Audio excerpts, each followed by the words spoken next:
दुर्योधन पर जो कुछ बीती उसका हाल सुनकर अश्वत्थामा बहुत क्षुब्ध हो उठा। उसके पिता द्रोणाचार्य को मारने के लिए जो कुचक्र रचा गया था वह उसे भूला नहीं था। वह उस स्थान पर जा पहुंचा जहां दुर्योधन मृत्यु की प्रतीक्षा करता हुआ पड़ा था। दुर्योधन के सामने जाकर अश्वत्थामा ने दृढ़तापूर्वक प्रतिज्ञा ली कि वह आज ही रात पांडवों को नष्ट करके रहेगा। मृत्यु की प्रतीक्षा करते हुए दुर्योधन ने जब यह सुना कि उसका पुराना वैर फिर से जागृत हो गया है तो उसे कुछ प्रसन्नता हुई। उसने आसपास खड़े हुए लोगों से कहकर अश्वत्थामा को कौरव सेना का विधिवत सेनापति बनाया और बोला, आचार्य पुत्र, शायद मेरा यह अंतिम कार्य है। शायद आप ही मुझे शांति दिला सकें। मैं बड़ी आशा से आपकी राह देखता रहूंगा। सूरज डूब चुका था, रात हो गई थी। एक बड़े बरगद के पेड़ के नीचे अश्वत्थामा, कृपाचार्य और कृतवर्मा रात बिताने की गरज से ठहरे। कृप और कृतवर्मा बहुत थके हुए थे, इसलिए दोनों वहीं पड़े पड़े सो गए। लेकिन अश्वत्थामा को नींद नहीं आई।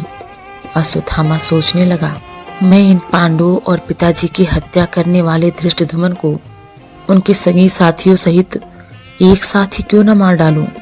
अभी रात का समय है और वे सब अपने शिविरों में पड़े सो रहे होंगे। इस समय उनका वध कर डालना बहुत सुगम होगा। अश्वत्थामा ने कृपाचार्य को जगाकर उनको अपना निश्चय सुनाया। अश्वत्थामा की बातें सुनकर कृपाचार्य व्यथित हो गए। वह बोले, अश्वत्थामा, सोते हुए को मारना कभी भी धर्म नहीं हो सकता। तुम यह विचार छोड़ दो। यह सुनकर अश्वत्थामा झल्लाकर बोला, आपने भी क्या यह धर्म की रट लगा रखी है। दृढ़तापूर्वक अपनी इच्छा जताकर अश्वत्थामा पांडवों के शिविर की ओर जाने को उठा। यह देखकर कृपाचार्य और कृतवर्मा भी अश्वत्थामा के साथ हो लिए। आधी रात बीत चुकी थी।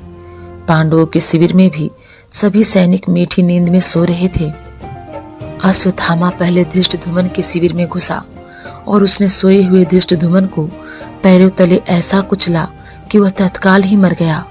इसी प्रकार सभी पांचाल वीरों को अश्वत्थामा ने कुचलकर भयानक ढंग से मार डाला और द्रौपदी के पुत्रों की भी एक एक करके हत्या कर दी।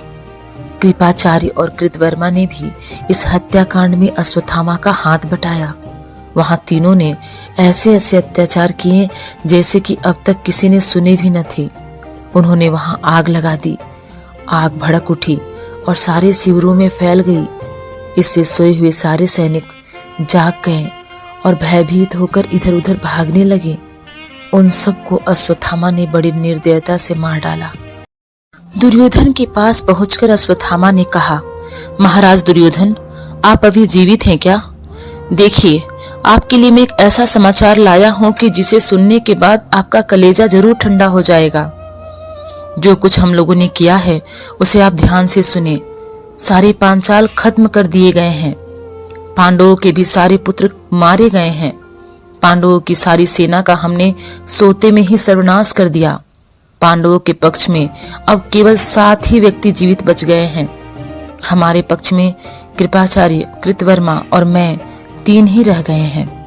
यह सुनकर दुर्योधन बहुत प्रसन्न हुआ और बोला, गुरु भाई अश्वत्थामा, आपने मेरी खातिर वह काम किया है जो न भीष्म पितामह से हुआ और न जिसे महावीर कर्ण ही कर सके। इतना कहकर दुर्योधन ने अपने प्राण त्याग दिए। द्रौपदी की दयनीय अवस्था की क्या कहें। युधिष्ठिर के पास आकर वह कातर स्वर में बोली, क्या इस पापी अश्वत्थामा से बदला लेने वाला हमारे यहाँ कोई नहीं रहा? शोक विहल द्रौपदी की हालत देखकर 5 पांडव अश्वत्थामा की खोज में निकले। ढूंढते ढूंढते आखिर उन्होंने गंगा नदी के तट पर छिपे हुए अश्वत्थामा का पता लगा ही लिया। अश्वत्थामा और भीमसेन में युद्ध छिड़ गया, लेकिन अंत में अश्वत्थामा मारा गया।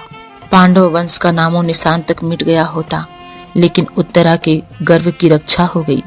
समय पर उत्तरा ने परीक्षित को जन्म दिया। यही परीक्षित पांडवों के वंश का एकमात्र चिन्ह रह गया था। हस्तिनापुर का सारा नगर निसहाय स्त्रियों और अनाथ बच्चों के रोने कलपने के हृदय विदारक शब्दों से गूंज उठा।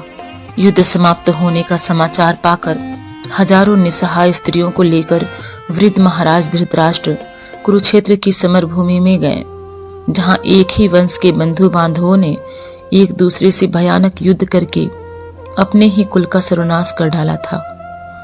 धृतराष्ट्र ने बीती बातों का स्मरण करते हुए बहुत विलाप किया।